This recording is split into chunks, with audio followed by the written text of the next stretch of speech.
Who the hell can wait till morning? Talk now at latenightsportsradio.com. KHJ Los Angeles. Portions of the day's programming are reproduced by means of electrical transcriptions or tape recordings.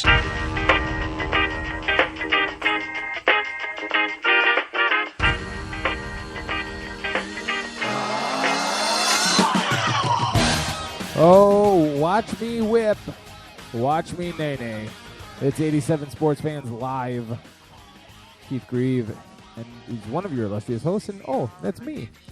And I'm joined, as always, by my other illustrious co-host, Stephen Taylor. Welcome back. Oh, my God, I can't believe we're back. We're finally on the air, kids. Finally on the air after some technical difficulties. So the first segment will be slightly abbreviated because we do have to stay on schedule, because at the top of the hour, Jim Sarantias, the fantasy Greek himself, will come on the air to talk football with us. And as you know, the kind of motto of the of Late Night Sports Radio is to talk sports as they happen. And guess what's happening right now, kids? The Indianapolis Colts are putting Chuck Pagano on the hot seat. Which is crazy to think about. Well, yeah. But how the heck are the Colts as bad as they are?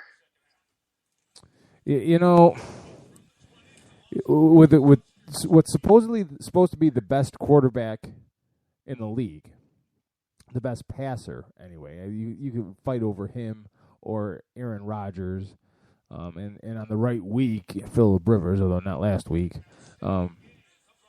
But Andrew Luck is supposedly at least one of the top two best passers, and you are seeing right now, it's being shoved right in your face, how meaningless it is to have a good quarterback if you have nothing around him. Unless that quarterback's name is Tom Brady. Well, you can't say there's nothing around Tom Brady. But he's been the only quarterback in at least recent memory that can do a lot with nothing. I mean, look what they did. I mean, not even counting last year where they really had Gronkowski and nobody else, but even the year before where they made it to the championship game with nobody. But he's the one you left out when you were talking about passers right now. I mean, he's 760 yards, 7 touchdowns, no picks. Yeah, I guess. That man's the best in the league at the moment. Yeah, I guess. Rodgers is close, though. And he's doing it pretty much with just Julian Edelman and Rob Gronkowski. Yeah. Even though Amendola had a couple really good catches yesterday. I don't know. Did he, Bills fans? Where are you? Can I hear you? Oh, that's right. You're not talking anymore. That's right. No, they're watching the Topps commercials, the awful Topps commercials. That somebody shared a picture on Facebook today, which I forwarded on. It was a picture of Obi-Wan Kenobi. And it said, I heard a sound like millions of Bills fans crying out, and then suddenly they were silenced. Yeah.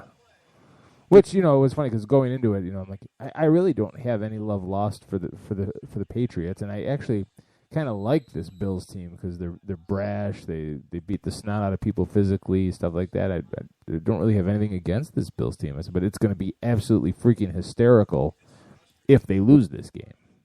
And true to form, it was. It was. But now Rex Ryan went on the air and said that he put the loss squarely on his shoulders. Do you think that's just kind of a, well, let me do this because I ran my mouth kind of thing, so I'll try to make it up to my guys? Or absolutely. Because, I mean, if you look at it, the Bills actually played pretty tough. And there was a point at the end of that game where they were, they were on a drive at the very end with a minute left where they could have tied the game. And unfortunately, Tyrod Taylor's been getting a lot of grief today, but the man had 4 total touchdowns. He did have 3 picks, but he did score 4 touchdowns. Right. If their defense would have stopped Brady at all, who just demolished them single-handedly because their running game really didn't do much. Right. They would have had a shot because their offense actually played well. It's just when you put a rookie quarterback who's never really played, very, very much at all against one of the best teams in the league, he's going to make a couple mistakes. But, the man did have 4 touchdowns. look, whether you like him, whether you love him, that game probably right there is Tyrod Taylor. He's not going to have the 350 yards, 4 touchdowns, 0 interception games. It's just not going to happen. You're going to have to take the bad with the good. That is Tyrod Taylor. I'm sorry. Yeah. Now, and I like him. I think he's a good quarterback. Well, he'll make things interesting at Buffalo. That's for sure. Oh, absolutely. With that defense, though, that might be all you need. So, all right. But before we get in, like I said, Jim Sarantini is coming in at 11 o'clock to talk football with us. The phone number, kids, if you want to call in, 585-633-7487, 585-633-7487. So, let's talk a little pennant chase baseball here. And let's start in the National League because why not?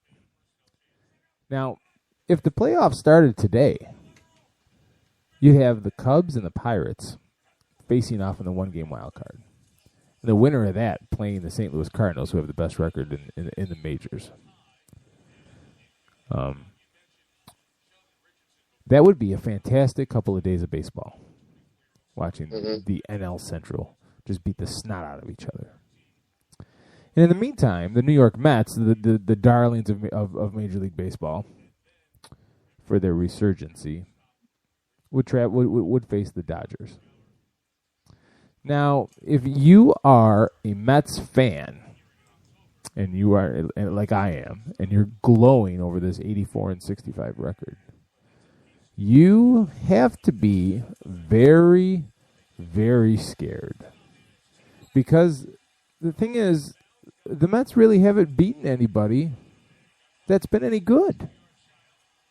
They just lost 2 of 3 to the Yankees. The only team that they have a winning record on that is semi-respectable is the Washington Nationals. They're 10-6. They have not won a single game against the Cubs, against the Pirates.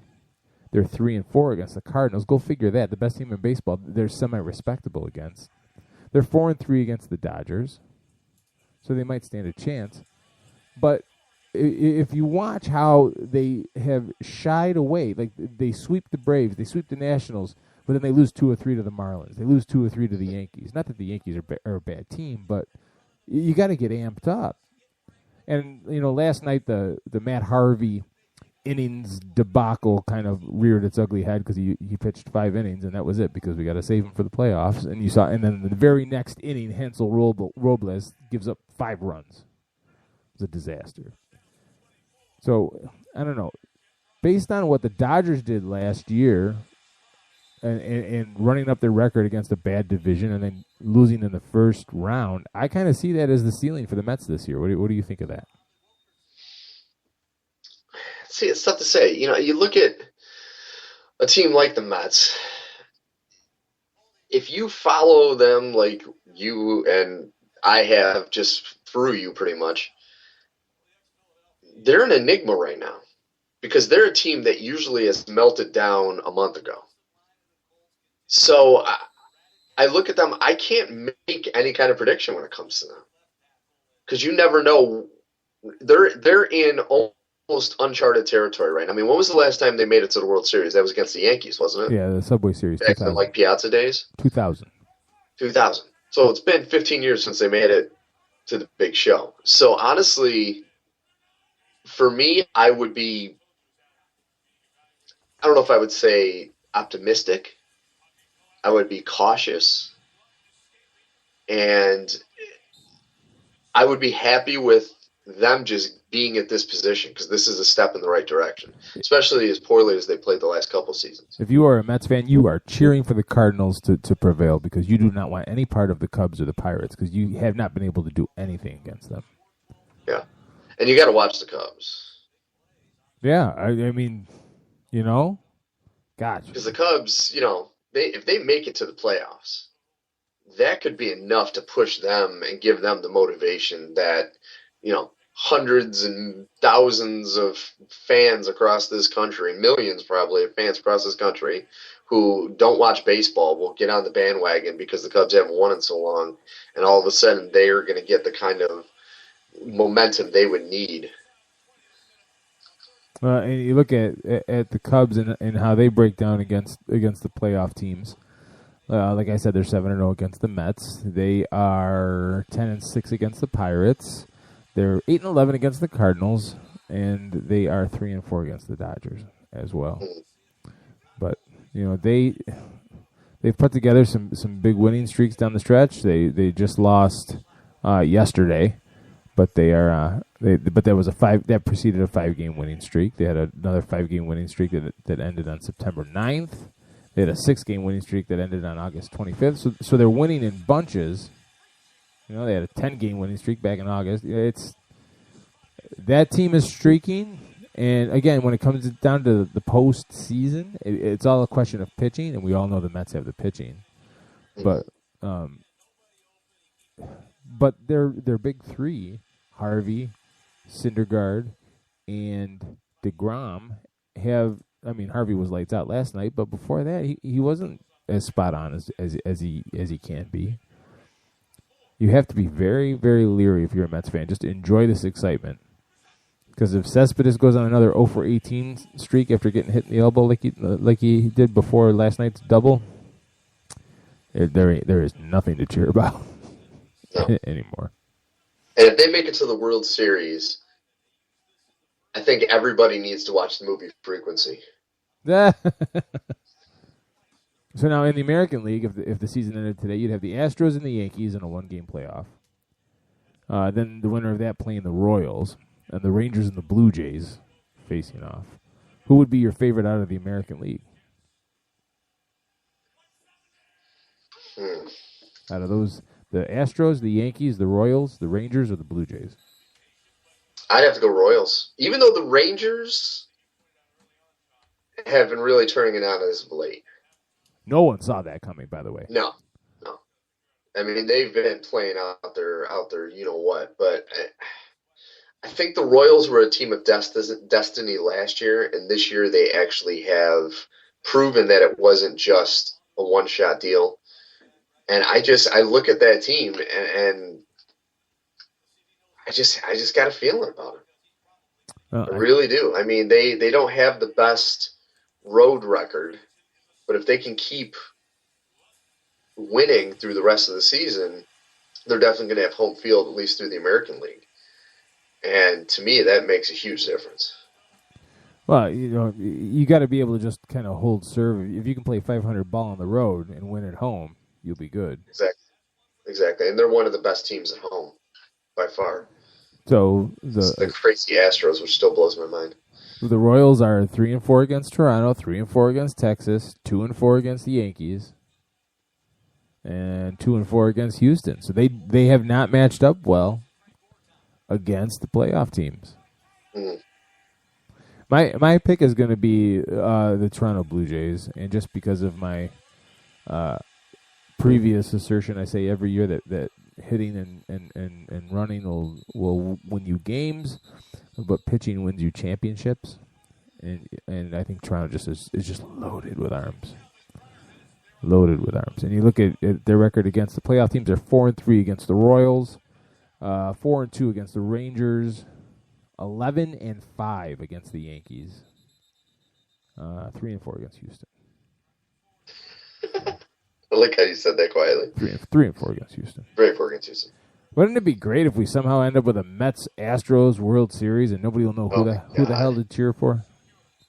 That would just be ridiculous. But who would have thought, after the way they've played the last few seasons, that the Houston Astros would be anywhere near what they are now? No, as bad as they've been in the last 2 years, I did not see them making this kind of jump this season. It's ridiculous. Absolutely. I mean, they've been atrocious the last few years. This is the kind of season, like the 2015 Houston Astros season is the kind of season that gives hope to Brewers fans everywhere. You know what I mean? The teams that have lingered in anonymity for years and eons. Maybe a turnaround is possible. If you're a Twins fan, you have to be loving the Houston Astros season right now.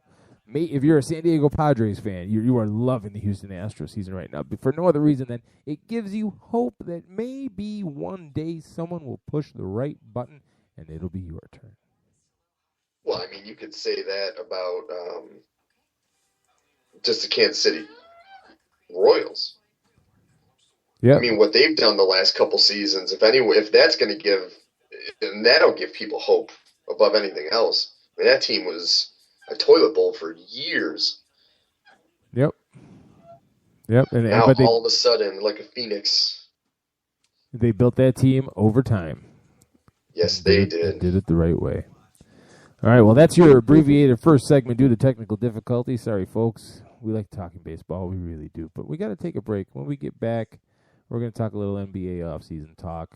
Hoops is getting nearer and nearer, kids. Believe it or not. Training camps open up in about 3 weeks, I believe. But you're listening to 87 Sports Fans live on LateNightSportsRadio.com, 585-633-7487 to call in after the break, kids.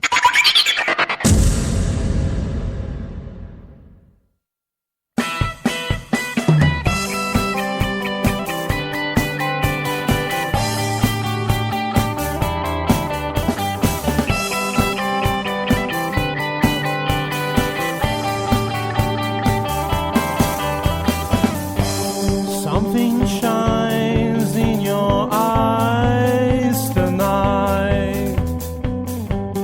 Maybe there's no need to lie tonight. I see your lips out on fire. Oh baby, I want you to be mine.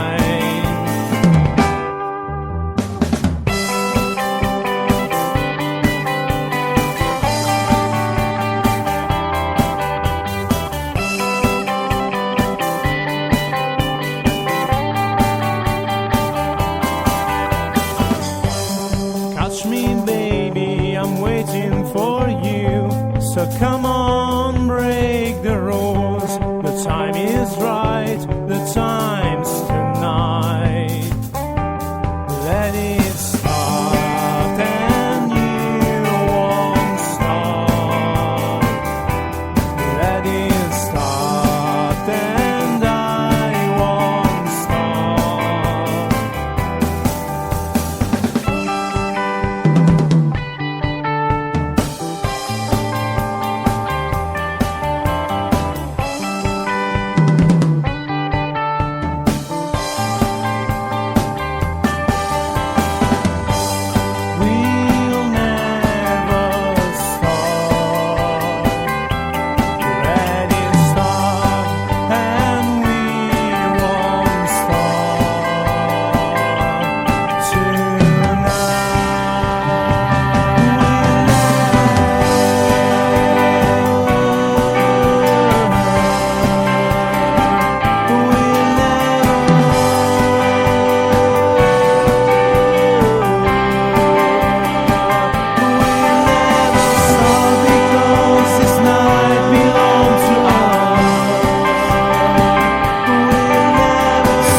Who the hell can wait till morning? Talk now at latenightsportsradio.com.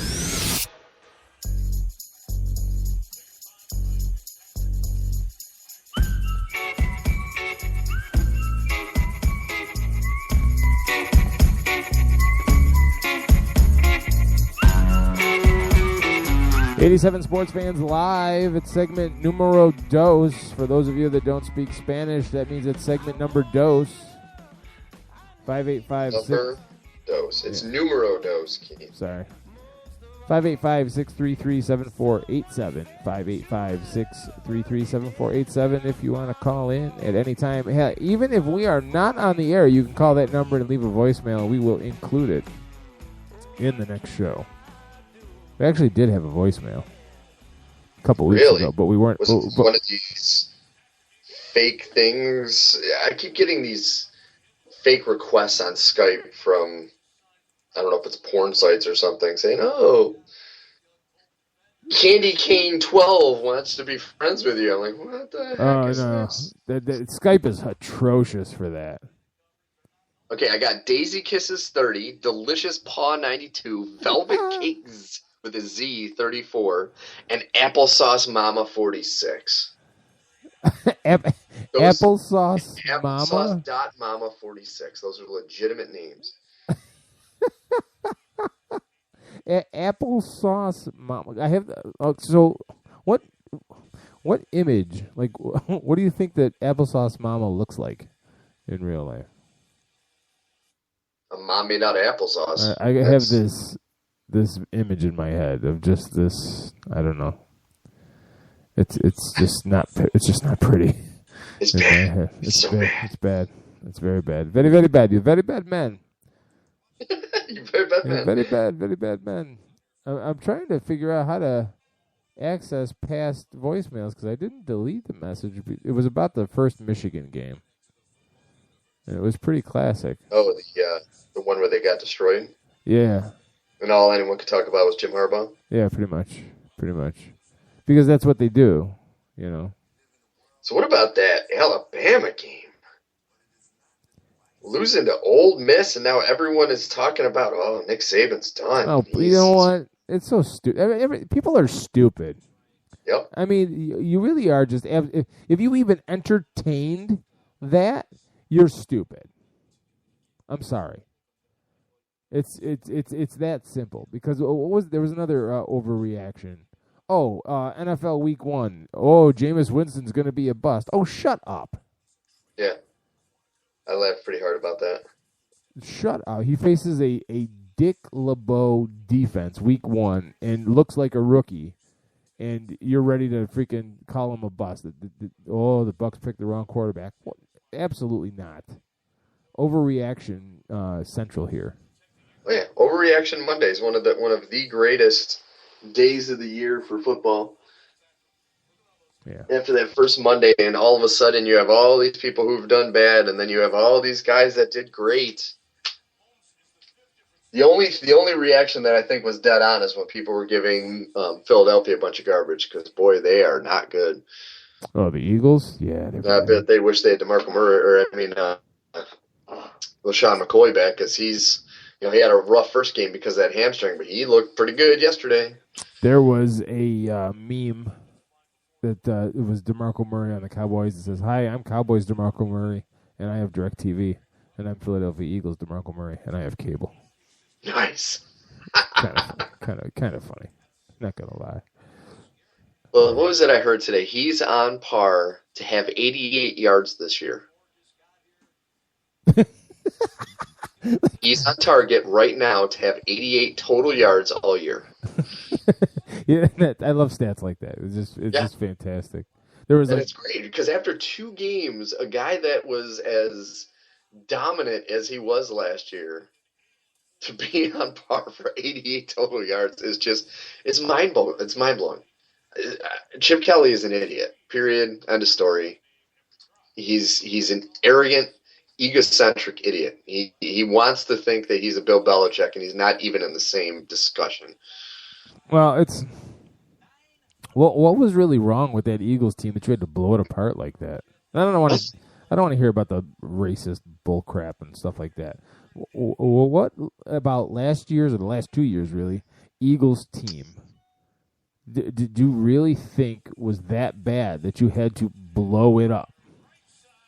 Honestly, like I said, I think he's trying to be Belichick. He saw a team with some players on it that were costing too much, and where only one person in this league can completely change their team around, minus one guy being the quarterback, and still be competitive, and that's Belichick.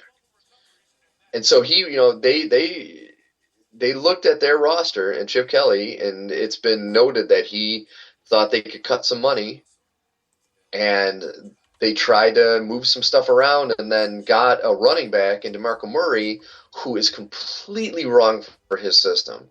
Yesterday he was having him run from left to right instead of up the middle, and DeMarco Murray is a bruiser. And that's why he wasn't getting any yards, because he's not the kind of guy to do lateral runs. Right. It's just crazy. I don't know. He chased the money. Ugh. He chased the money. He chased the dragon. No one ever catches the dragon. Oh, God, yeah, it's bad. 585-633-7487. 585-633-7487. And if you're watching Monday Night Football, the Jets' defense has stymied the Colts' offense yet again. It is still 10-0. 10-0. Crazy. Fitzmagic has reappeared. Oh, it's magic. All right, let's talk a little NBA, and let's head to the NBA runners-ups from last year, the Cleveland Cavaliers, and their free agent Tristan Thompson. This is from Brian Windhorst at ESPN.com. With a week to go until the start of training camp, there remains a $14 million gap in contract talks between restricted free agent Tristan Thompson and the Cleveland Cavaliers. The Cavs have held firm at an offer of 5 years and $80 million, with Thompson looking for a max contract of $94 million over the same span. So my question to you, Mr. Taylor, is whose side are you on? I am completely and totally on the Cavs. Really? Absolutely. Tristan Thompson had a good end to his season last year. Like he played well during the year, but nowhere near a max contract. He got thrown to the Wolves in the playoffs, and he played well. Mind you, he was playing opposite the best player in the NBA, arguably, and he played well. But he is not a max deal guy, and I would be on the side of the Cavs. They're still throwing a ton of money at him for a guy that really only showed a very small amount of success. I do not believe in throwing money at people who have not had a lengthy, and even I'll consider a year and a half to 2 years a lengthy resume. Somebody that proves that it's not just a one-shot deal. Because I guarantee you, Tristan Thompson, if he goes to another team and he doesn't have somebody like LeBron to play off of, and next year he'll even have Kevin Love and Kyrie Irving back, I don't think he's going to do anything. And it's just these young guys that get so arrogant because they see a glimmer of success. There's only one player right now, and I'm taking Kevin Love out of this example because he I don't know how he's going to be after coming back from his injury. There's only one player on that team that deserves a max deal right now, and that's LeBron James. Period. End of story. He's the only one on that team. And for Tristan Thompson to turn down the kind of money they're throwing at him is hysterical to me. I mean, that is pure arrogance, greed. His agent is, whoever's talking to him is an idiot. This guy is lucky to be getting what he's getting because prior to that, to the playoffs last year, actually prior to the finals last year, he was a nobody. Period. He was a nobody. See, I get why Tristan Thompson's trying to go to the bank. I do. But if you're the Cavs, and I said really because I like to incite you and get you all fired up, but I actually do agree with you. I knew you did. Because what has, like you said, what has Thompson done except for 4 or 5 games in the playoffs? Exactly. Nothing of consequence. If you look at, I love basketballreference.com and I love their similarity scores. So through the first 4 seasons, he is most similar to Jay Vincent. Not Fay Vincent, Major League Baseball commissioner. Jay Vincent. Well, good, because he's dead. But... Right. Second on that list is Rafe LaFrentz. Oh, so Tristan Rafe. Thompson is a rich man's Rafe LaFrentz. Wow. Pretty much. Statistically speaking, of course. That's saying a lot. Down that list, Campy Russell. Good old Campy. Eddie Johnson. Ruben Patterson. And these are getting less and less similar. Happy Hairston. Brian Grant, the Predator. Karan Butler. Ersan Ilyasova. Alex English. Oh, Alex English. Okay. To even put him in the same discussion as Alex English is... Just through 4 years. Through the first 4 years. In the league. So let's say, okay, Tristan Thompson is a cross between Rafe LaFrentz and Brian Grant before the injuries. Okay. Still don't pay him. In fact, I mean, the money they want to give him now is insane to me. That's exactly the next point I was going to make. The offer that Cleveland is making to him is overpaying him. Oh, it's overpaying him by a ton. So if I'm Cleveland, at this point, I've made you a more than fair offer. You're going to come at me with this BS that you want a max deal. I'm looking you in the face, and I'm going to tell you, go screw. Exactly. You want to go play for the Timberwolves and figure it out? Good luck. You want to go play for the Bucks and try and play alongside Michael Carter? I'm just throwing out mediocre teams. Not that they're interested. Go ahead, figure it out. You have a chance to play alongside LeBron James and a healthy Kyrie Irving. I know that's a oxymoron. You really want to not be on this team next year? Because I'd say this is my final offer. You have 24 hours. Call me back. That's what I would say. Absolutely. Give him the absolute, what do you call it, ultimatum. Because I'm not paying that much money for Brian Grant. Or Rafe LaFrentz. For the record. So, I think of 2 teams when I think of Rafe LaFrentz, and I think of him more on one team. Which team do you think of when you think of Rafe LaFrentz? Oh, my God. Well, the Celtics. See, I didn't even know he was on the Celtics. I believe he was. I either think of him on the Nuggets or the Mavericks. I'm about 99% sure he was on the Celtics. All right, here we go.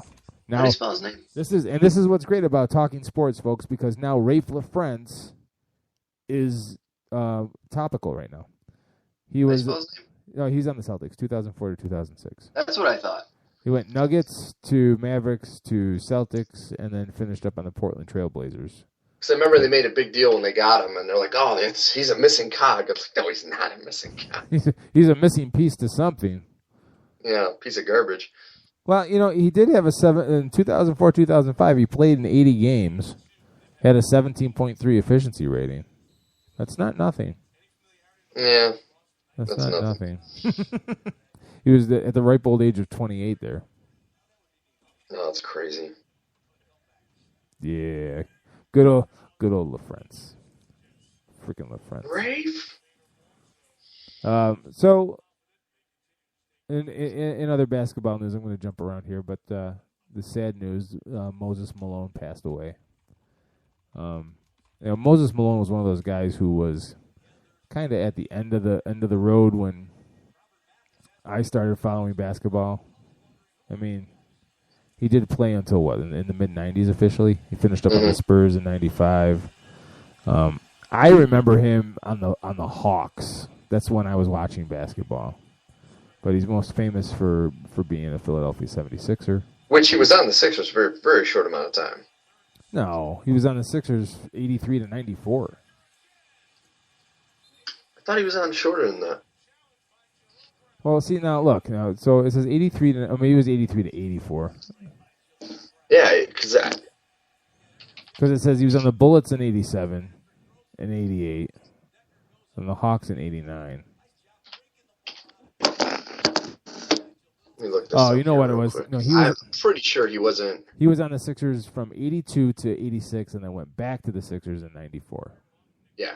It's the 82 to 86 is what he's remembered for. And it's like, man, this guy had such a long career. And the 4 years he was with Philadelphia is what he was known for. Played 20 seasons in the NBA. Yeah, 20 seasons. In the NBA and ABA. Sorry, I should be accurate here. It's just amazing. So where do you have Moses Malone in the list of centers? Total for his career, 22.0 player efficiency rating. He's definitely in the top 20. I don't know if he's in my top 10. So but he's definitely. I mean, you think about it. He was very good, but there have been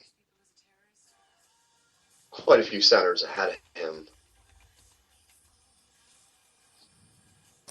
So you got Kareem,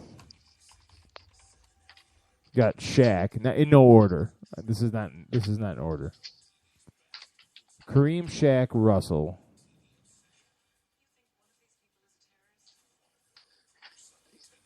Will Chamberlain, Hakeem Olajuwon, David Robinson, Patrick Ewing, Willis Reed. Oh, you're gonna put Willis Reed over Malone? Oh yeah, Willis Reed was. He was. I always liked Willis Reed, and he was an undersized center, but he still was pretty dominant.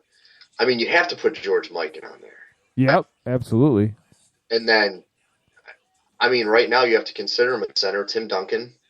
I know a lot of people consider him a power forward, but he played the center position quite a bit. Ewing. I would put Robert Parrish on there. Oh, come on now. Now you're pushing it, you homer. Hey, man, you can't look down on the Chief. It's not like I said Sean Bradley. I mean, come on now. All right, so here's from this generic website, complex.com, just because I need a list to debate with you on here. And these are the 25, I have to skip an ad, an autoplay ad here. Hold on one second here. The 25 greatest centers in NBA history, according to whoever this is in the UK. Number 25, Dan Issel. Number 24, Neil Johnston. Number 23, Alonzo Mourning. Number 22, Dwight Howard. Number 21, Artis Gilmore. Number 20, Bob McAdoo. Number 19, Dikembe Mutombo. 18, Robert Parrish. 17, Bob Lanier. 16, Bill Walton. Get the hell out of here with that. 15. I know. I would honestly put Dikembe Mutombo ahead of Bill Walton. 15, Nate Thurmond. 14, Walt Bellamy. 13, Dave Cowens. 12, Wes Unseld. 11, Ewing. 10, Elvin Hayes. 9, Willis Reed.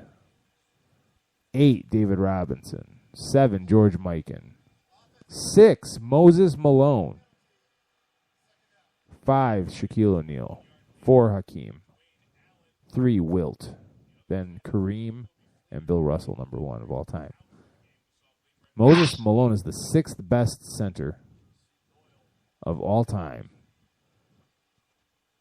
One of the first prep-to-pro players in basketball history, embarking on a successful 2-season stint in the ABA before moving over to the NBA following the 76 merger. From there, he continued a dominant run in which he became one of the most feared rebounders in league history, winning 6 rebounding titles and averaging over 5 offensive rebounds per game for his career. He is one of just 2 players to lead the league in rebounding 5 seasons in a row, but was also far more talented offensive player than the Worm, as Malone put up at least 20 points per game for 11 of his 19 seasons. Where was Hakeem on that list? Hakeem was... Where'd he go?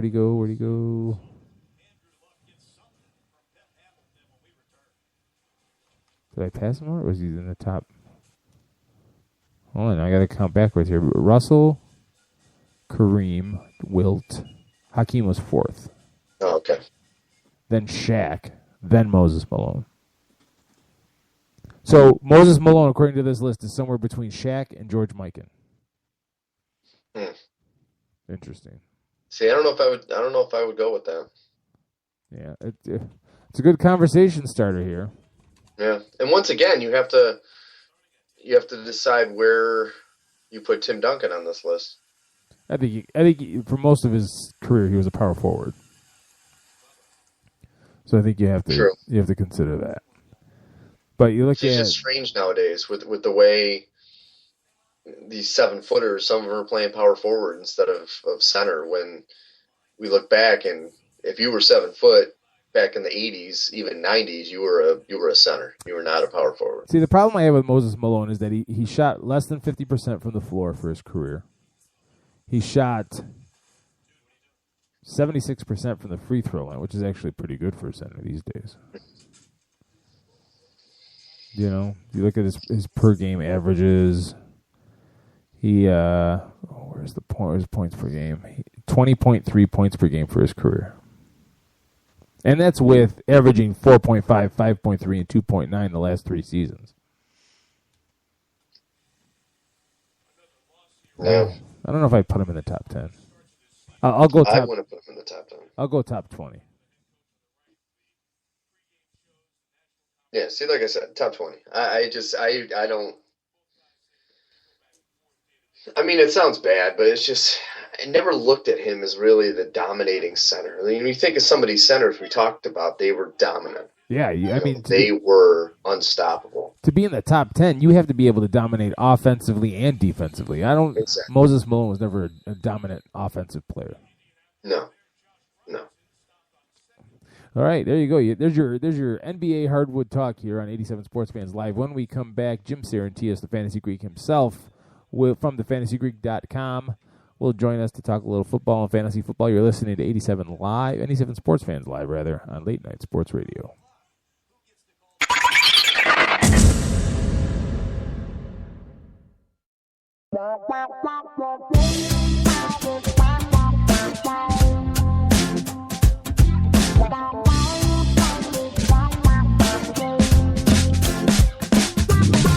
Baby, you're a mystery. Tell me what's a girl gotta do. Looking at the history doesn't seem to give any clue.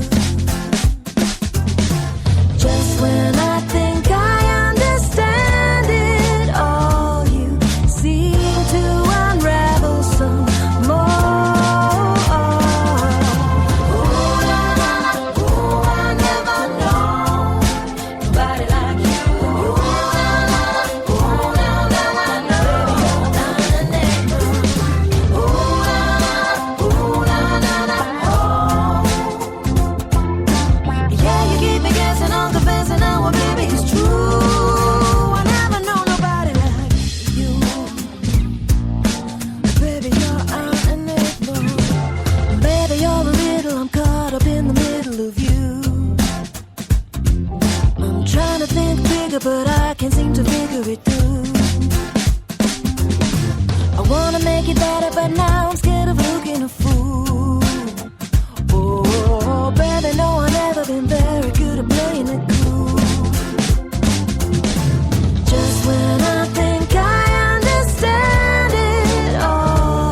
Who the hell can wait till morning?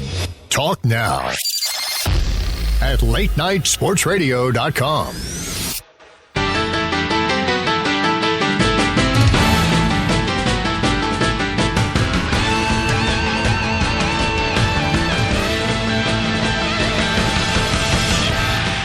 That's right, kids. It's time for the NFL Hour on 87 Sports Fans Live. We have not done one of these in quite some time, so I went with the Hank Williams Jr. rejoin there. It's 87 Sports Fans Live on latenightsportsradio.com. Keith Grieve and Steve Taylor from 87sportsfans.com. We're joined by Jim Sarantias, the Fantasy Greek himself, from his website, thefantasygreek.com. Jim, welcome back to the program. My God, it has been way too long since the three of us have gotten together. I feel, what's the word? I feel titillated. Oh, jeez. Now I don't feel comfortable here anymore. You love that word, Keith. I don't know what you're talking about. Well, you know what It's I do. a great word. You know what I It is a do great love? word. I love the feeling. You know, now that both of you are in my presence here after this past weekend, you all shall bow down. Bow down to me,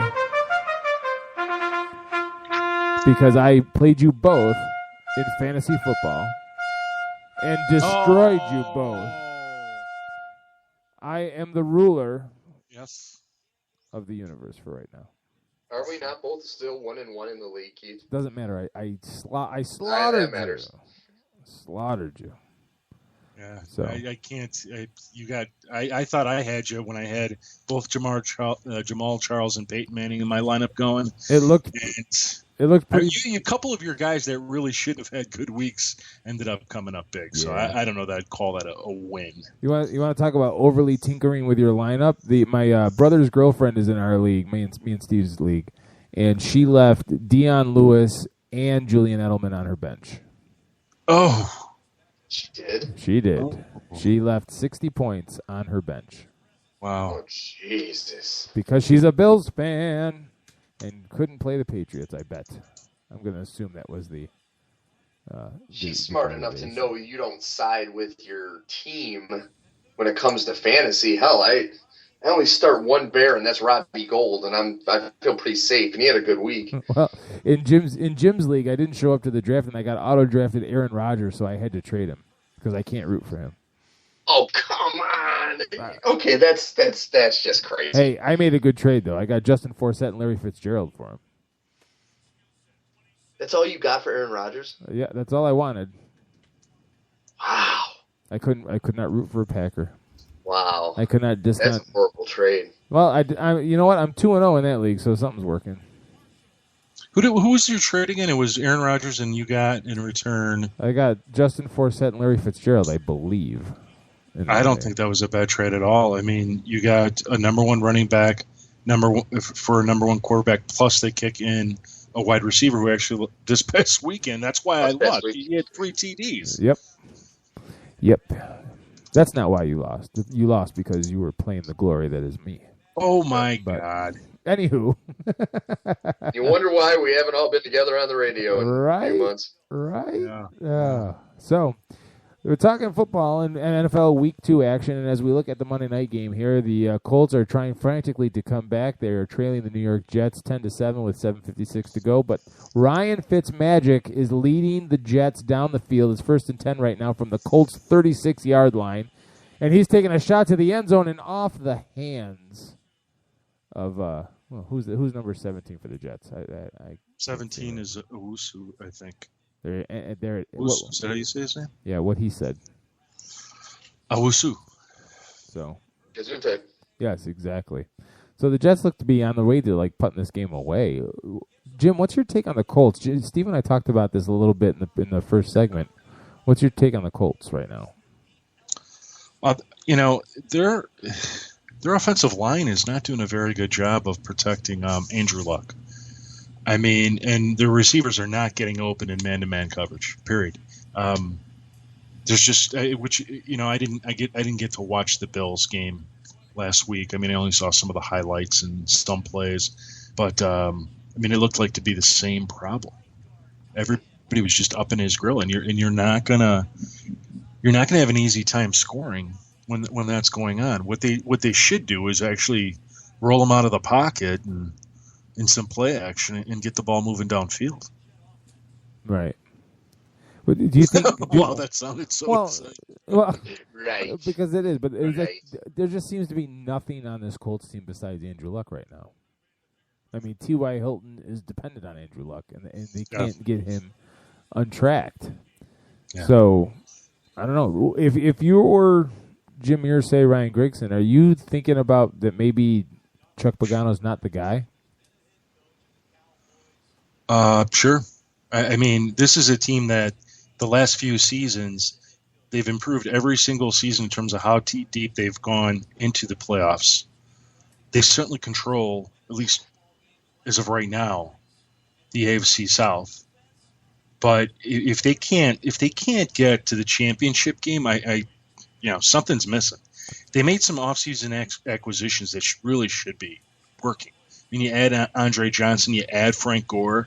I can't fathom how they can't move this football, even with everybody. Oh, did Brandon Marshall score a touchdown? I see my wife. He just, Yep, I guess he did. He Wow. just did. 15-yard pass from Yeah. Fitzpatrick. He caught it at like the 4-yard line and muzzled his way into the end zone. Dude, he's the man, dude.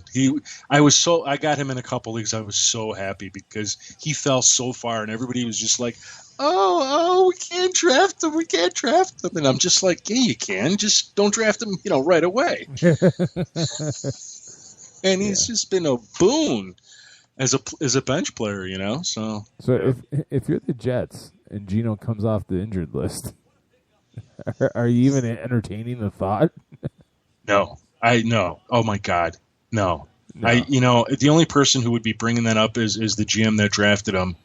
That we've got to give him a chance and let him sort of play out of it. No. I would be the owner or the owners group, whoever owns that team, and I'd be sitting there saying, no, we're sticking with Fitzpatrick. We're winning football games. That's all that matters. They're going to go 2-0 after tonight. And if you're a Texans fan or a Titans fan and you're wondering where was this Fitzpatrick the last couple of years, well, the last time Ryan Fitzpatrick was really, really good was with Chan Gailey in Buffalo, and I was reunited with Chan Gailey. You could say the offense, he's getting some good protection, and quite frankly, I think a big difference between his team with the Bills, maybe not so much the Texans, even though DeAndre Hopkins was a young receiver, certainly with the Titans. I mean, he's got two veteran wide receivers. He's got a workhorse running back. He's actually got a decent tight end in Cumberland, but he doesn't really use them. So, I mean, there's a bunch of reasons you could sit there and say this is, it's not a glaringly better situation, but it's better. Mm-hmm. All right, I'll accept that answer. Thank you. Okay, so let's talk about 3 games from week 2 that stood out to us. Steve-O, you go first. Well, I'm going to be a slight homer since we live in the Rochester, New York area, and we're surrounded by everything Buffalo Bills. I mean, I've seen 4 commercials for Tops Grocery Store tonight that had Rex Ryan in it, so I can't get away from this team. This game was to me because the Patriots coming in, and they had a big week last week against the Steelers, and nobody knew how the Steelers, how good that team was. I think they showed how good they were this week. So the Patriots, everyone, it was kind of a question mark. There was the whole controversy with the headsets, and it was just a bunch of garbage. And the Buffalo fans were all fired up. The Buffalo Bills actually were handing out air pumps to the fans. They said so they could pump up their own footballs at tailgating. But of course they were just railing on, I swear to God, they absolutely handed these out. And so they were, coming in, everyone was making fun of the Patriots, and I was telling some of the Bills fans at work, Tom Brady looks like a man possessed so far. And I think he's coming into this year with a huge chip on his shoulder, and just watch out. And lo and behold, Tom Brady single-handedly just dismantled the Bills. Yes, they did come back, and the Bills did show a lot of heart as far as, they were down to one drive with 1 minute and 20 seconds left, I believe it was, where they could have actually tied the game, or actually won the game, I should say. And, it was tied the game. They were down by 8. Tyron Taylor I think he's a very good young quarterback. He showed a lot of heart that game. He did have 3 interceptions, but he did throw for 3 touchdowns and run for 1. So for me, I see a team like the Bills who is still improving, and I think they were bit off a little more than they could chew, especially with Rex Ryan going into this game saying it was, Super Bowl as a 49.5 he was saying, or whatever it was. He kept talking it up as a big game, but the Patriots showed they are still the team to beat, and Tom Brady is just insane this year. I mean, it's 752 yards, I believe it is, 7 touchdowns, no interceptions. Right now, if I was a team playing the Patriots, I'd be very scared and very worried. I just wonder, how do they keep doing it? If your coach ever used the roster as an excuse, Bill Belichick should be able to jump out of the corner and just punch him right in the mouth. Well, that's one of the things Rex Ryan said in his post-game interview. He said flat out that he was just out-coached by Belichick in a lot of ways. Because honestly, before that 20-point or 19-point fourth quarter, the Bills were getting demolished. I mean, they were down 37-13. And he was just – Belichick, he just – mind you, there's going to be that black mark on his record with Spygate and all of the everything people are saying about them as far as how they cheat and different ways they've cheated. But if you look at it and you break everything down, Bill Belichick knows how to coach. And he finds a way with these players. I mean, he finds a way. Right now, he really has Brady, Gronkowski, and then a couple midgets in Amendola and Edelman, and then a bunch of going into this year nobodies. And they are just killing so far. But they're not a perfect team, though. You know what I mean? No, they never are. Brady threw 59 times. If they were playing a more competent offense than the Buffalo Bills, if Buffalo had anybody else but Tyrod Taylor at quarterback, they tie that game because they cannot run the ball. New England cannot run the ball. They cannot control the clock, and it almost came back and bit them right in the tuchus yesterday. 59 pass attempts versus 15 rushing attempts. And Buffalo was powerless, absolutely powerless to do anything. That was surprising. Their approach to this game was absolutely shocking. I did not think they were going to run out and throw the football that much. No, and with all those attempts, only 5 quarterback hits. Yeah, they had no answer in pressuring Brady. They couldn't stop the receivers in one-on-ones. Even though they were successful against Gronkowski, I guess we shouldn't take that away from them.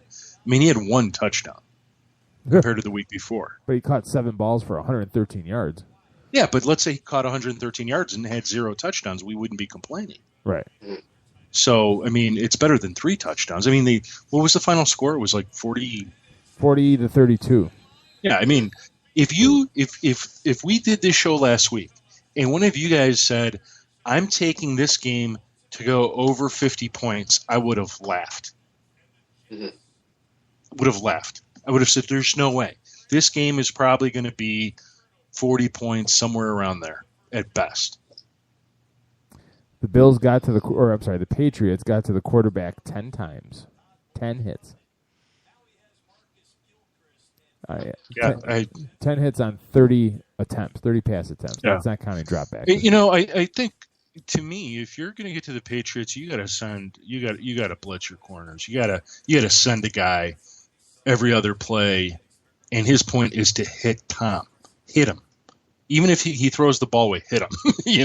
Just get him rattled, make him start thinking somebody's coming, somebody's going to hit me. Call him a cheater. Call him Mr. Deflategate. Do whatever you have to do to get into his head. Because if you're just going to sit back and let them play you, it's looking like there's nobody out there that is going to stop them. You have to get pressure, and you have to get pressure up the middle through the A gaps. You have to force him. You also, Keith, you mentioned his 59 throws. You look at right now they have Deion Lewis as the running back until Blunt comes back from his suspension, which is next week, correct? No, he played yesterday.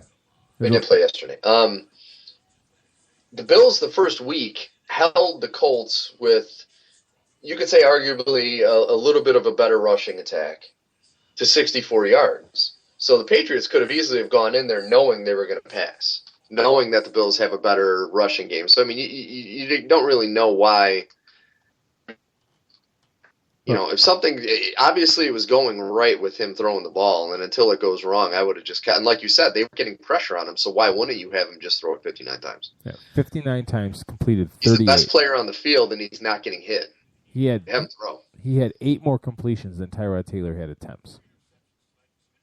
That's crazy. That's just a ton of throwing, and if you're a defensive coach like Rex Ryan, you had to go home and just drink your face off because you had absolutely no answer yesterday. I don't know. It is what it is. Jim, what was the game that was on your radar the most? Well, the game I wanted to talk about was the Cowboys-Eagles game. I was sitting there. I was out of town, and we had the Red Zone channel going, and those afternoon games are only 3 games you could really watch, and they spent a lot of time on the Cowboys-Eagles, and it was just amazing to watch that Eagles offense fall apart in front of our eyes. That offensive line was so bad yesterday. I mean, they had no answer. Well, first of all, credit Rod Marinelli and that Cowboys defense.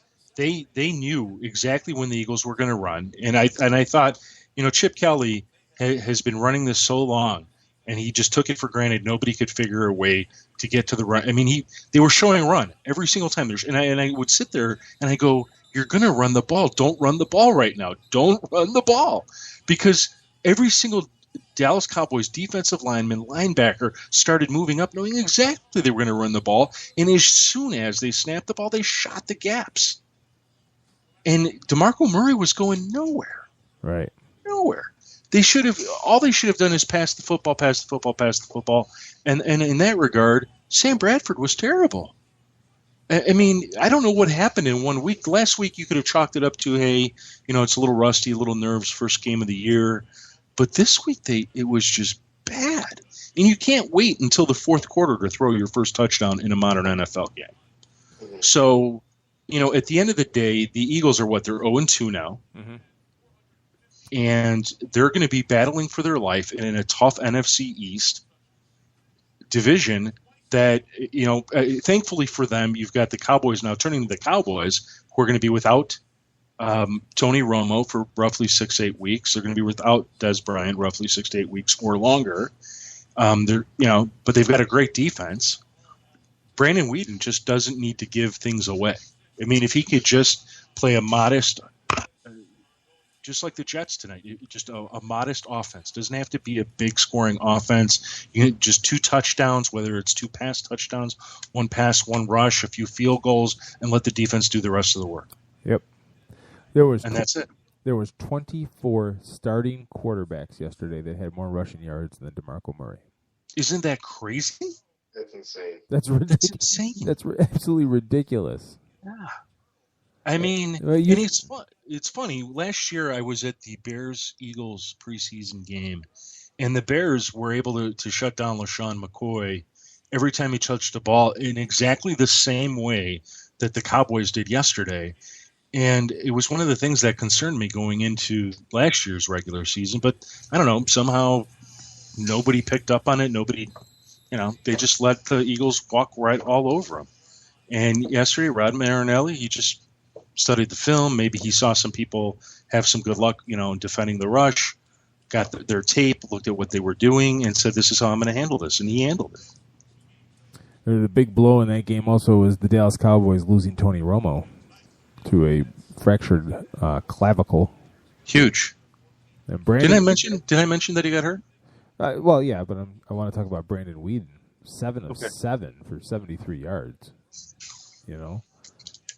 Can you do that again next week? I don't think so. But for a backup coming off, little preparation against an Eagles defense that isn't all that bad. I mean, they give up points, but the players on that field are not that bad. So for him to come in and just reel off 7 of 7 for 73 yards and a touchdown, I thought I was pretty impressed by that because I have no love for Brandon Whedon in general. But I don't know, the game that I wanted to talk about, the game that I was kind of harping on, and Steve, you were a homer for talking about our local team, but I'm going to be a homer to talk about the team that we're fans of, and that's the Chicago Bears.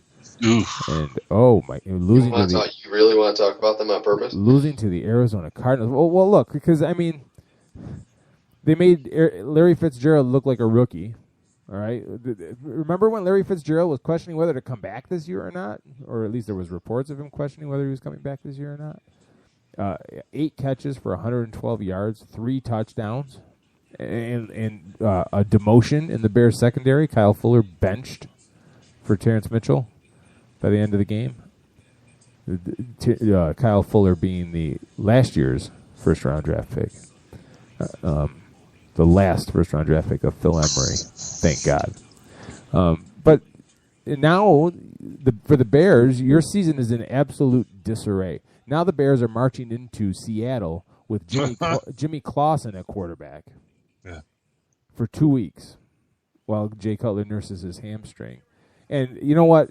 Whether you like him or hate him, you got to feel bad for him yesterday because he was playing lights out before that freaking pick six. And that's the last thing anybody's going to remember because he got hurt. So he didn't have a chance to come back and try to do anything afterwards. But 8 of 8 for 120 yards and a touchdown before that, and 24 yards rushing with like zone reads. It's like the Bears were like really being creative on offense, and then it all came to a crash. I mean, you're defending him, and isn't this so Jay Cutler-ish? You know what though? It was a bad throw. You can't deny it, but it was early in the game. There was still time to come back. That was my point. It was a bad throw. Yeah, that's what Jay Cutler's looking for, though. Right. He'll be lights out, and then he does something stupid, and it's all downhill from there. No, he hasn't been this lights out before. I would venture to say he has never played that good for that long in a Bears uniform. Well, I guess my point was slightly different. Is then he gives up an interception while he's having a good game. And then he makes the bad decision to run after to try and tackle this guy when he's got all these other people around him. It's one thing to run and try and divert or change the interceptor's direction to get to the guys that are actually going to tackle him. But no quarterback in the modern NFL is supposed to be tackling one of these guys because there's just not enough good quarterbacks out there. I think Jay Cutler is in a lose-lose situation where if he didn't, then everyone would call him a quitter for giving up on the play or something like that, or some BS like that. He's in a lose-lose situation. He can't win. So with the Bears going forward, you got to figure out where you're going with your quarterback position because obviously Jay Cutler isn't the guy going forward. I think Jay Cutler could be successful on a team. He's not going to be successful on this team because there's no defense to. Jay Cutler is a 1.5 interception a game quarterback. That's what he's going to average, and to play that kind of football, you need to have a competent offense to eventually score some kind of touchdown, and you have a defense that's not going to make you that's going to erase some of your mistakes, and the Bears have none of that. And that was one of my big criticisms of them in this offseason is I didn't think they did enough to shore up the quarterback position. I mean, regardless of the fact that you're stuck with Jay Cutler, Jimmy Clausen wasn't the answer as far as a backup. I mean, if you think that, you're not in your right mind. I think they dropped the ball by not trying to find a legit backup. I mean, there had to be someone out there better than Clausen that they could have got to be a legit backup. I mean, now you got to wonder, like you said, where do they go from here? Well, there's nobody out there. The Cowboys are trying out Josh Johnson, for Christ's sake. I mean, I bet everyone is chomping the bit, waiting for RG3 to be released by Washington. Oh my God, what a disaster that would be! Well, and that is. I mean, I hate saying it. It's an option for all these teams out there that have a need, and the Bears have. I don't know that it's an immediate need, but there's 2 weeks that he's going to be out. We know they're going to lose to Seattle. We don't care who the quarterback is. They're going to lose. If it was Jay Cutler, we would lose to Seattle. Right. So who do they play after that? I wish I had their schedule right in front hold of on me. 1 second. I will find out for you, sir, in a moment. Uno momento, por favore. So they're going to be 0-3 next week. They're home against the Raiders after that. Then they And travel. the Raiders are hot right now. Then they travel. Derek Carr looked great yesterday. Then they travel. Yeah. Then they travel to Kansas City and then to Detroit before their bye week, week 7. And then after the bye week, kids, they host Minnesota. They go to San Diego, to St. Louis, home against Denver, at Green Bay, home against San Francisco, and then home against the Redskins. Oh, they're screwed. It's the March. It's a tough schedule. As I said in my recap for the FantasyGreek.com, it's the march to a top 5 pick. That's what this season is. It totally is. Because, I mean, right now I can tell you in fantasy football, I would tell you if you could stream your quarterbacks to whoever it is that's playing the Bears that week, I would plan that right now. They are so bad defensively. So atrocious. There's no tackling. There's no will to tackle. There's no pressure on the quarterback. And there's no coverage. You're going nowhere. I got all fired up there for a second. Yeah, You did. Yeah, you did.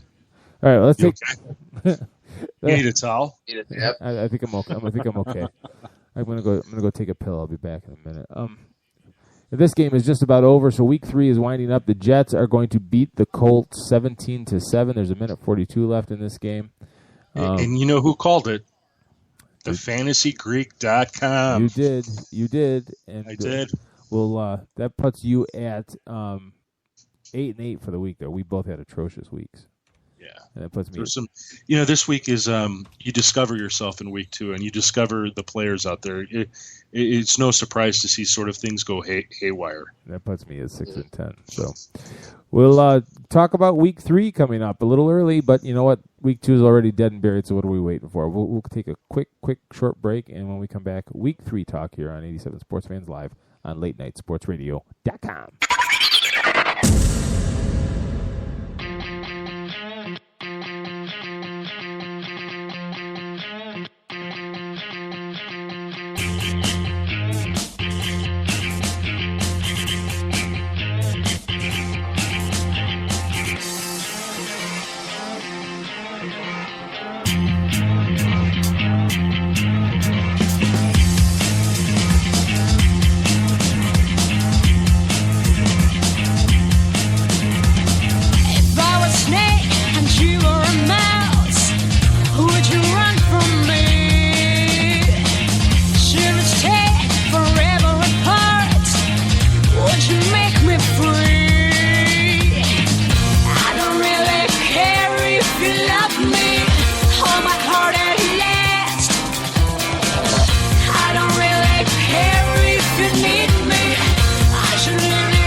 Who the hell can wait till morning?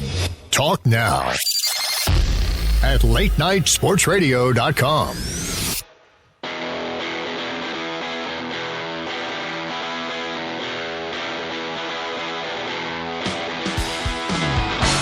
'87 Sports Fans live on latenightsportsradio.com.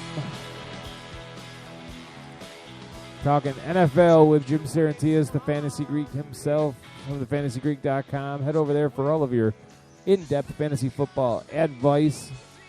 Hook yourself up with the Skybox and get all the up-to-date rankings, shifts, and lineup advice at thefantasygreek.com. All right. Hey, I know we're going to talk about week 3, but I wanted to ask you guys, did you see Adrian Peterson's, I think it was a 48-yard reception where Teddy Bridgewater was about to be sacked, and he just sort of underhanded it to AP, and AP took off. That was ridiculous. Play by Bridgewater. It was a great play by Bridgewater, but did you notice that AP was getting gassed after about 20, 25 yards? I mean, it didn't take – I mean, because he didn't score. He was run down by people on the field who were running from behind him. Yeah. And I saw it, and I said, hey, that's not the Adrian Peterson that was on the field 2 years ago. Yeah, no, it's I know he took a year off, and he's supposed to be fresh, but he also got a year older in that time. And I'm only bringing this up because I've just heard so many people say that age is not an issue with him, and I keep sitting there going, yeah, it is. It's an age with everybody. I mean, it's just life. Especially especially at the running back position. You can't underestimate or underscore that enough. So Monday Night Football is the final, by the way, kids. 20-7, the New York Jets over the Indianapolis Colts. So let's move on to week 3. And the games that we have different. We are, let me tell you what we all agree on, folks. First, the Giants over the Redskins. We are all picking the Falcons over the Cowboys. We're all picking the Bengals over the Ravens, the Patriots to beat the Jaguars, the Panthers to beat the Saints, the Jets to beat the Eagles, the Steelers over the Rams, the Seahawks to destroy the Bears, Arizona over the 49ers, the Denver Broncos over the Detroit Lions, and the Green Bay Packers to beat the Chiefs on Monday Night Football next week. So the games that we have a difference on, the Indianapolis Colts at the Tennessee Titans. Steve and I are both picking the Titans in this one. Jim, you're the lone holdout with the Colts. I will allow you to change your pick in light of tonight. Do you want to do that? No. Okay. No. There's no way. Look, I don't care what happened tonight. We know this is a better Colts team. I thought the Titans had a for real defense, but after what Manziel did, and it's not like Manziel pounced on him. I mean, he only had, 16 completed passes, and 2 of them went for TDs. But the fact is he was able to do something against them. And I'm going to stick with the Colts. I think these first 2 games were just against 2 really, really, really good defenses. Well, I think the Titans are a better defense than people would give them credit for. I don't think they're the Jets, and I definitely don't think they're the Bills. Yeah, I mean, Manziel completed 8 balls for 172 yards. So that Travis Benjamin kid is something else. Yeah. Well, that's what I was going to input. Is I think one of the main reasons I'm picking Tennessee is their defense is very good, in my opinion. And Marcus Mariota, even though he didn't have as good a week as he did week 1, he still had a pretty good week. He had some fumble issues, but still had a couple touchdowns, no picks. And you look at Indianapolis, they don't have a Travis Benjamin, which, as good as Manziel was, Benjamin was just insane that game. I mean, they had nothing to do. They had no way to stop him. And I just don't see that kind of player on Indy. And the way they're playing, their confidence level's got to be in the toilet bowl. Yeah, and it's a road game in Tennessee. So I'm leaning towards the Titans on that one. I don't believe in the Colts. I just don't. They'll have to make a believer out of me. All right, the second game that we have disagreements on, the Oakland Raiders at the Cleveland Browns. Jim and Steve are picking the Raiders. I am picking the Browns. I am a believer in Johnny freaking football. the Raiders they look good yesterday, but then a little bit of a shootout. But they're on the road. They're at Cleveland. Cleveland's defense was phenomenal yesterday, I thought, against Tennessee. But I really don't think you can underscore how much Cleveland's defense wreaked havoc. Yeah, I know it was a rookie quarterback, but they got to the quarterback 11 times. He forced 3 fumbles. He lost 2 of them. It's just Cleveland's defense last week was what I thought would be there all season long and wasn't there in week 1, and they bounced back, and I'm picking them at home to beat the Raiders. The big thing for me right now is I have faith in Derek Carr after what he did against Baltimore this past week. I know Baltimore's defense is a little banged up, and they're not quite as dominant as they've been in past years, but they're still a very good defense, and he put up the best numbers of his career right now. And I have faith in him. I don't have faith in Manziel yet. I need him to go out and have another solid game before I even start giving him. And I'm a Johnny Manziel fan. I would like to see him do well because he's been through a lot already, and he seems like he's turned his life around. But I just think Derek Carr is the real deal. And going into Cleveland, you're looking at 2 teams that are pretty evenly matched as far as talent level, but I still think that Carr has the edge. Okay, fair enough. Yeah, I'm a believer in Derek Carr. I'm a believer in their passing game, their running game. I'm not a believer in Johnny Manziel, Josh McCown, and the Ravens defense. I'm looking forward to seeing if they can bounce back against the Bengals. I think the Bengals have a good team, and it'll be hard. I didn't think they would miss Terrell Suggs, and I'm not yet ready to say, the reason why the defense is struggling is for sure Terrell Suggs, because he left the game against the Broncos not at the end of the game, not at the beginning of the game, sort of in the middle of the game. And the defense still sat there and handled Peyton Manning, who goes on to just destroy the Chiefs on Monday night or Thursday Night Football. So, whether this was Derek Carr had their number, maybe they traveled out west and, the sun was too much for him. I don't know what the issue is with the Ravens, but I thought the Raiders beat up on the Ravens, and that's enough for me to sit there and say, you know what, they're going to play the Browns defense better than Marcus Mariota. And who did they play the week before? The Browns. The Browns, they opened up against crap. Hold on one second. I'll find it for you. But they lost that game. Whoever that was. Yeah, they lost that game, yes. And whoever the quarterback was in that game. The Jets, 31-10. Yeah. Well, clearly Derek Carr is a better quarterback than Ryan Fitzpatrick. So I'm willing to look at the Raiders and say, I'm going to give you this one. I think in that way they're a better team. Fitzpatrick was only 15-24 for only 179 yards in that game. What was he tonight? I have the box score right here. 22 for 34, 244 yards, 2 TDs, 1 INT, only 1 sack. Fitz magic, I'm telling you. Yep. But no, the rushing game was the story for the Jets against Cleveland, which they still had a little bit of issues against Tennessee. Dexter McCluster was the big rusher for Tennessee yesterday. All right, moving on. Buccaneers at the Texans. Jim and Steve are picking Tampa Bay. I'm picking Houston, and I'll tell you why. I like Ryan Mallett. I think he is the right quarterback for the Houston Texans. He was rushed into service in Week 1. Week 2 was nothing inspiring. This is a home game. I'm thinking this is the week the Texans put it together, and who else better than a rookie quarterback? There's still a lot of talent on that defense. You still got J.J. freaking Watt. You still got Jadeveon Clowney. I don't think Jameis Winston is going to do anything close to what he did last week. I'm picking Houston at home. To me, I think the Buccaneers, they had a really atrocious Week 1. They showed a lot of improvement Week 2. The Texans' offense, I think, is just terrible, and it got worse this past Sunday. One of their starting offensive linemen torn, was it right patellar tendon? I think they call it. So anytime you have a young quarterback like Mallett, who's had his issues in the preseason, and all the you could call it the hard knocks curse or whatnot, but the Texans just don't look very good at all. And to me, I think James Winston, who I am not the biggest fan of, but I do see improvement in him. I think he's the kind of player that's just going to get better as the weeks go on. I could be wrong, but I'm still putting everything behind the Bucs in this game. I think this is a tough game to call. Even just listening to you, Keith, makes me go, ooh. Yeah, right.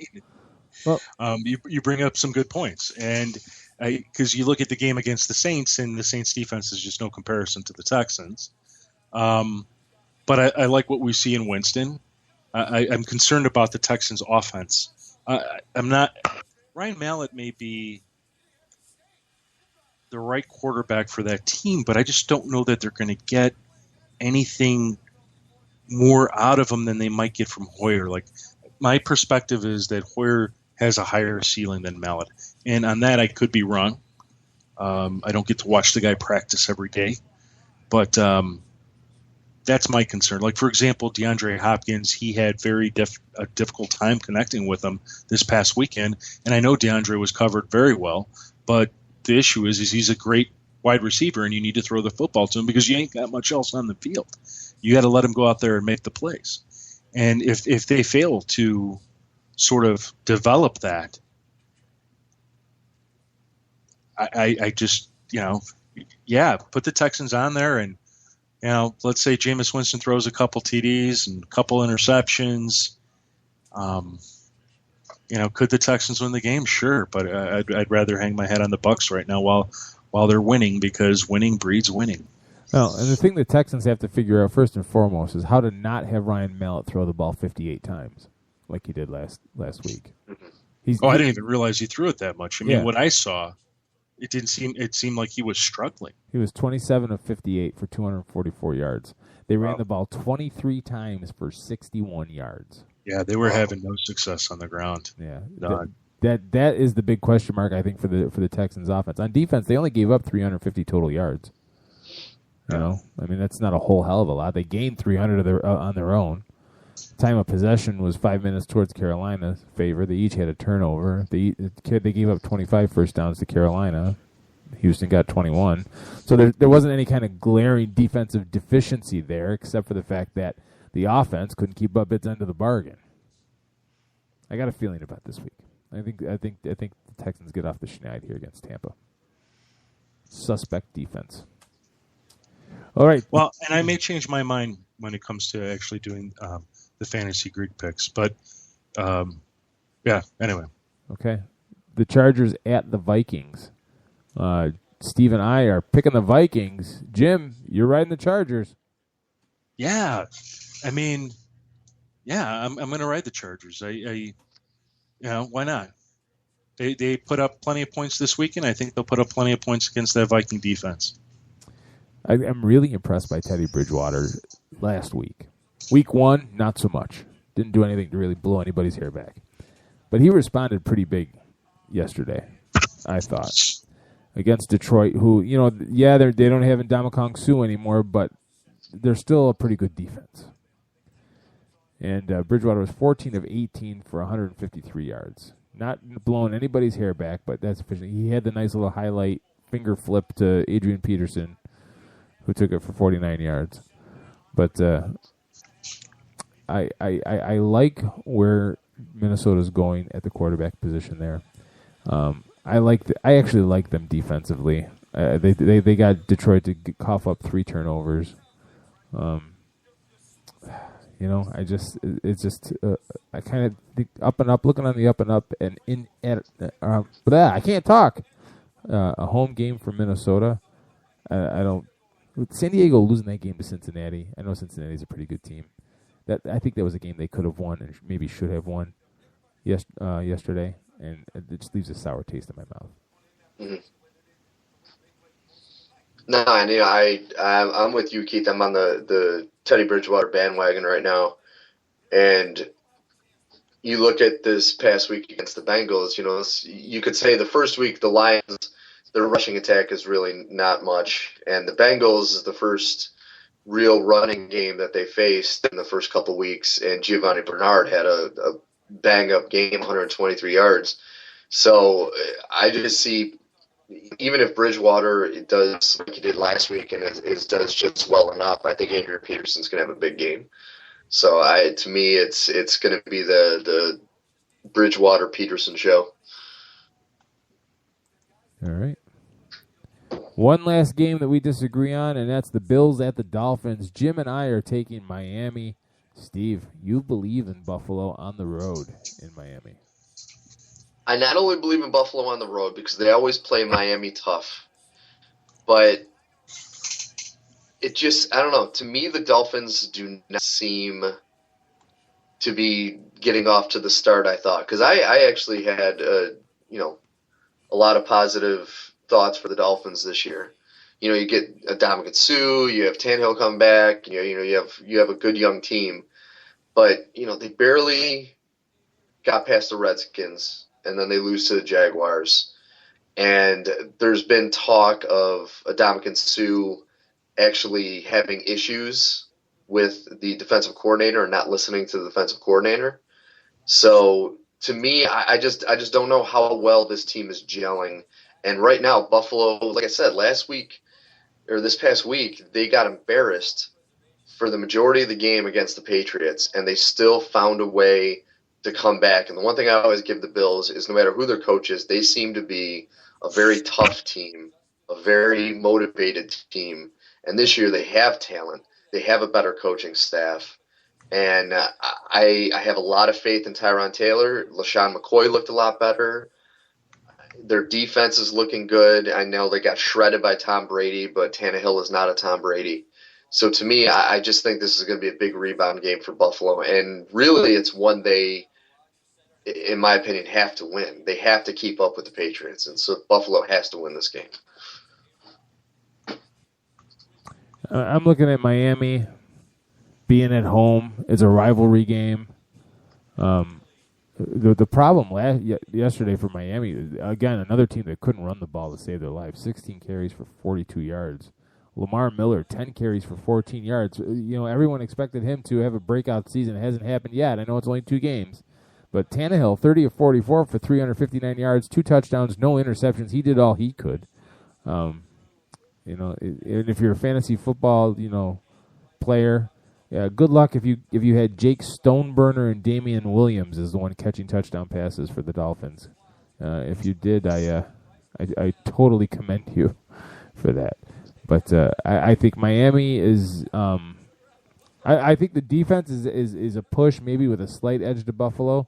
But offensively, I think Miami's actually better, even if they can't run the ball. Yeah. Ooh, you're right. The thing that scares me about the Bills is that defense. I mean, what happened last week, I think, was sort of an aberration. They were caught on their heels, and they could never they never adjusted. They never got back on track. I don't expect that to happen 2 weeks in a row. That having been said, these two teams will play tough. Hopefully the Dolphins' defense shows up. I've been really surprised at how poorly it's been playing. Their offense, too. I mean, Lamar Miller, here we are all in the preseason talking about how great. I mean, he was running great. He was doing great. Everything looked great for him to have a fantastic fantasy season, and so far has been awful in 2 weeks. Terrible. They haven't been able to establish a running game. And you just can't win football doing that. You can't. Well, and a big thing here will be the status of safety Aaron Williams, who hurt his neck and had to leave the game.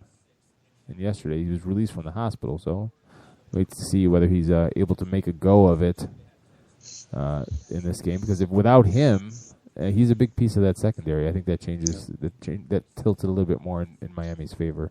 If he's not. Did they ever say what the injury was to him? Just hurt his neck. The way that he snapped his head. Yeah, because when he was injured, I was really stunned. I couldn't believe he got hurt. Yeah, it looked like an innocuous little tackle. Right.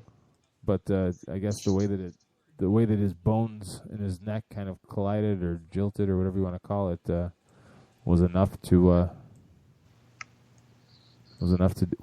do it for lack of a better term. So, guy, can you believe the Buccaneers were, depending on your fantasy football format, a top 5 start this week? The Buccaneers defense? Yeah. Never would have guessed that. Yeah. And that's after that awful week they had against Marcus Mariota.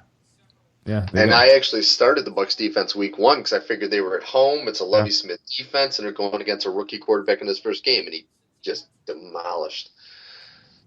So, given the way things are shaking out after 2 weeks, somebody had an interesting tweet yesterday. They said, can I start the Sean Payton to Indianapolis rumors now? Oh, wow. That would be pretty amazing. That would. But he's part of. I don't see him leaving the Saints anytime soon unless he gets canned. Yeah, that's the only way it's going to happen. They'd have to fire him, and for that organization in that town to fire the coach that took them through Katrina, I don't know if they're there yet. Well, not only that, but I mean, I think he had his hand in all the changes that we've seen the Saints go through. So I would think he would want to see that through. Yeah, but it hasn't really worked out for them. I mean, they're in a rebuild all of a sudden here, and like Marcus Colston was like not on the field for a bunch of snaps yesterday, and Brandon Cooks is nowhere to be found. I know because I have him on my fantasy roster. Oh. And once again, the three-headed running back monster is back when we thought this was Mark Ingram's team. With C.J. Spiller coming back and all. So I don't know. Yeah, they're having their own issues with their own offensive line and issues connecting with players, and the defense is just terrible. I don't know how Rob Ryan can stay employed in the NFL because I cannot recall a defense that he coached that was actually good. Yeah, I'm trying to think. When was the last time he had a defense? Who was he coordinating? They got him the reputation as a defensive guru. I have no idea. I don't remember. No. Hold on. No idea. I can find it. And I'm not trying to speak badly about the guy. Well, no, I'm sure but he's a very nice guy. If you're sitting here and you're analyzing things, you're saying, okay, you're supposed to be a great defensive coordinator. Well, the Cowboys had their moment, but then that fell apart. The Saints haven't really come together at all. In the 2013 New Orleans Saints were 4th in points allowed in the NFL. After that, he was the defensive coordinator in Cleveland in 2010. They were 13th. Then Dallas in 2011 was 16th. I ordered all of his defensive coordinating teams by points allowed, best to worst. Then after that, the 2006 Oakland Raiders, they were 18th. 2009 Browns 21st, and then it's 24, 24, 25, 26, 27, 28, 31. So somebody tell me what is the attraction with Rob Ryan other than his last name? Yeah, I don't know. It seems to be the success he had with the Patriots is what kind of started everything, and it kind of as linebackers coach from there. No, but I hang on. I don't think that he was a linebackers coach. Oh yeah, he was for the Pats. But okay, but I mean, how does that make you?